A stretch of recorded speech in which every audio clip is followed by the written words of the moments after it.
कुछ रिश्ते खून के होते हैं और कुछ रिश्ते अपनापन निभाने से बनते हैं। हम इस टाइम है रायपुर के बढ़ते कदम संस्था के वृद्धा आश्रम संजीवनी में। आज हम उन लोगों से मिलेंगे जो उम्र की उस पड़ाव पर खड़े हैं जहां पर उन्हें अपने ही छोड़ के चले गए। कुछ राह देख रहे हैं अपनों के आने की और कुछ तक रहे हैं अपनों के कदमों के निशानों को। आज मैं मिलवाऊंगी आपको उन कहानियों से जिसे हम देख नहीं पाते, सुन नहीं पाते, लेकिन वो हमारे समाज का एक बहुत बड़ा हिस्सा हैं, जिसके बगैर हर परिवार अधूरा है और उन्हें हम छोड़ जाते हैं वृद्धा आश्रम के सहारे, जिनकी ज़रूरत हमें सबसे ज़्यादा है और जिस पड़ाव पे वो हैं उन्हें हमारी ज़रूरत भी बहुत ज़्यादा है। कितने दिन से हैं आप? इससे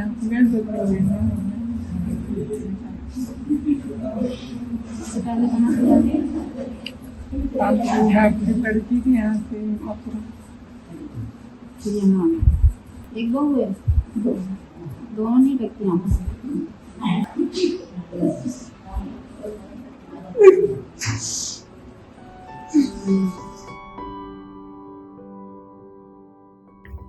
हर सुबह जब सूरज की किरणें विद्या आश्रम की खिड़कियों से झांकती हैं, तब वहां बैठे कुछ बुजुर्गों की आंखों में नमी दिखाई देती है। यह नमी ओस की नहीं, अपनों की यादों की होती है। विद्या आश्रम सिर्फ एक भवन नहीं, यह उन कहानियों का संग्रह है जहां त्याग, ममता और बलिदान के पन्ने धूल खा रहे हैं। यह दृश्य न सिर्फ भावुक करता है बल्कि हमें आत्ममंथन करने पर भी मजबूर करता है। नहीं, रोटी नहीं मिलता, कोई ब्याह नहीं है, हमारा शादी वादी नहीं। आजकल कोई साथ नहीं देता परिवार में। और कोई हाँ, नहीं।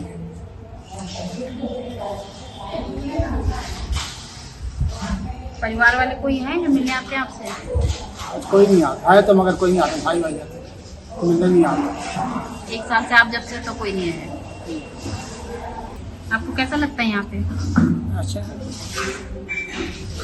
मन नहीं लगता। अच्छी यादें क्या हैं आपकी? मेरी माँ थी, मेरी माँ भी नहीं है। ये चेहरे थके हुए हैं, ये आंखें राह देखती हैं किसी अपने की। रायपुर के इस विद्या आश्रम में जिंदगी के आखिरी मोड़ पर पहुंच चुके ये लोग कभी किसी के जीवन का केंद्र थे, माँ, पिता, दादा, दादी, लेकिन अब अपनों से दूर, अपनों के हित हाथों से छूटे हुए। यहाँ कुछ महिलाएं हैं जो कभी अपने बच्चों को भूख से पहले खिला देती थी और आज इनके हिस्से का खाना संस्था की दया पर टिका है।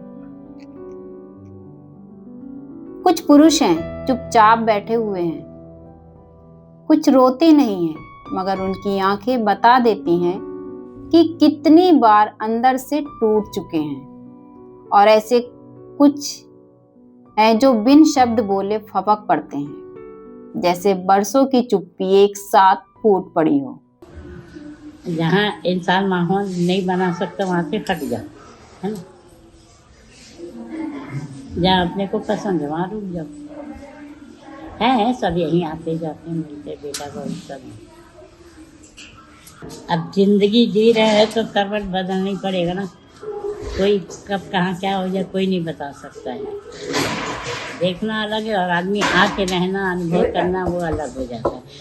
वो नसीब वाले थे जिसके यहाँ बैठे बहुत जमान बच्चे मिले, सब मिलके हरा भरा परिवार रहे, सब मिले जुले रहे।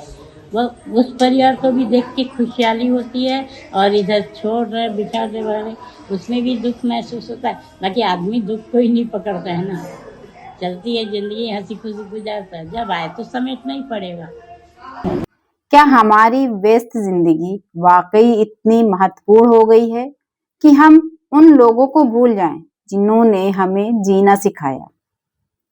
हम एक ऐसे दौर में जी रहे हैं जहां तकनीकी ने दूरी कम कर दी है पर दिलों के फासले बढ़ा दिए हैं। वृद्धा आश्रम की ये दीवारें गवाह हैं उन सामाजिक बिखराव की, जहां बुजुर्ग जिम्मेदारी बन गए हैं और परिवार अब एक शब्द मात्र रह गया है। जब वो यहाँ पे आते तो उनकी क्या स्थिति होती है, किस पोजीशन में रहते हैं? जब वो अपना घर छूटता है और जब अपने छूटते हैं तो निश्चित ही वो बहुत ही मानसिक रूप से टूटे हुए होते हैं। शारीरिक लाचारी तो एक उम्र के चलते आती ही है। जब आदमी 60+ होता है या ओल्ड एज होता है तो शारीरिक लाचारी तो आती ही है, लेकिन जब घर छूटता है और जब अपने छूटते हैं तो आदमी मानसिक रूप से जब टूट जाता है तो वो बहुत दर्दनाक होता है। एक अम्मा आई थी जो अच्छी घर की थी, काफ़ी बड़े घर की थी और उनका बेटा नेतागिरी में था। अब वो अम्मा को किसी कारण से कहीं ना कहीं वो अपने घर में हैरेस हो रही थी, प्रताड़ित हो रही थी, कहीं ना कहीं से वो दुखी थी, उपेक्षित थी शायद अपने घर में, और इसलिए अपना घर छोड़ के वो यहाँ आ गई तलाश करती थी। और जब यहाँ आई तो कुछ समय बाद जब हमने बात की और जब वो कुछ दिन यहाँ रही तो एक दिन जब बात करते हुए इतना फूट कर रोई तो हम भी सहम गए उसके रोने को देखकर कि वो ऐसे क्यों। एक कार्यक्रम हो रहा था हमारे यहाँ, तो स्कूली बच्चे यहाँ अक्सर आके रोज आते हैं यहाँ बुजुर्गों का आशीर्वाद लेने, बुजुर्गों को कुछ सीखने समझने के लिए स्कूल बच्चे रोते, ऐसे ही कार्यक्रम हो रहा था। तो उसी कार्यक्रम में वो अम्मा बहुत रोई और उसके अपने जीवन का चूंकि वो दर्द थी। कहते हैं ना कि एक माँ 4 बच्चों को पाल लेती है, लेकिन 4 बच्चे मिलकर एक माँ को नहीं पाल पाते। तो बस वही कहानी थी और वही दर्द था जो उसके जीवन का था। अब वो उस वक्त बहुत फूट कर रही थी, तो उसका रोना मुझे आज भी याद आता है, मैं उसे भूल नहीं पाती। और इस तरह की कहानी एक नहीं कई हैं। हम चाहते हैं कि बच्चे कम से कम ऐसे उनमें संस्कार होने चाहिए कि वो अपने बुजुर्गों की अहमियत को समझे, क्योंकि वही सबसे बड़ी नींव होते हैं घर की, जो घर को छांव देते हैं और वही छांव में आदमी, बच्चे, परिवार सुकून महसूस करता है। तो सब कुछ छोड़े लेकिन अपने घर के बड़ों को, बुजुर्गों को अपने घर से बाहर न निकलने दें। हम यही चाहेंगे, आज के बच्चों से यही होगी, यही पूछा। यहाँ अपने का मालिक का नहीं निकल रहा है, क्या करें? दिन भर यहाँ बस बिंदास कर, यहाँ की भी कोई कामकाज ही नहीं है, मन हो तो कर नहीं है। अब अच्छा आदमी ज़्यादा देर बैठ भी नहीं सकता, उसका भी दिमाग चलना चाहिए ना, कुछ ना कुछ काम करे, तो अच्छी लगती है। बढ़ते कदम संस्था ने इन्हें सहारा दिया है, दवाएं, खाना, बिस्तर, मगर दिल का खालीपन कौन भरे। हर कोना कुछ कहता है, ये खामोशी एक चीख है जो हमारे समाज के उस सच को उजागर करती है जिसे हम अनदेखा कर देते हैं। क्या बुढ़ापा इतना गैर जरूरी हो गया है? क्या माँ बाप अब सिर्फ जिम्मेदारी लगते हैं?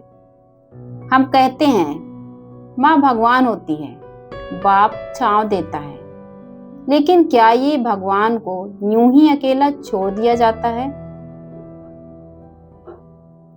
अब वक्त है सिर्फ नारे लगाने का नहीं, साथ निभाने का, इन आंखों में फिर से उम्मीद लौटाने का, क्योंकि इंसान होने का मतलब सिर्फ जीना नहीं, किसी के लिए जीना है।